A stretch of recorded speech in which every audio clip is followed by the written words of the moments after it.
Message ఎట్లా ఇవ్వాలి అనేది మొత్తం కామెడీ ద్వారానే ఇచ్చారనమాట. ప్రతి సీన్ దగ్గర సెకండ్ హాఫ్ ఇదేంటి హోటల్లో జరిగేదంతా కామెడీ అదంతా చాలా బాగుంది. ఇంద్రగంటి గారి సినిమాలు అంటేనే ఫ్యామిలీ బట్ అదే జోనర్లో కంప్లీట్గా తీస్తున్నారా మరి లేకపోతే ఏమైనా చేంజ్ చేయాలా? అంటే నేను ఈ సినిమా వరకే మాట్లాడగలను. అదైతే బాగుంది. అంటే కంప్లీట్ ఫ్యామిలీ ఓరియంటెడ్గా ఉంది. చిన్నపిల్లలతో కూడా వచ్చి హ్యాపీగా నవ్వుకుని వెళ్ళొచ్చు ఫుల్గా. అది చెప్పక్కర్లేదు ఇంకా దర్శి గారి యాక్టింగ్ అంటే.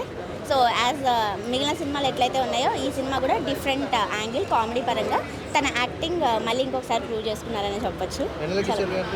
అది వెన్నెల కిషోర్ గారిది ఇంకా సూపర్ హైలైట్ కామెడీ.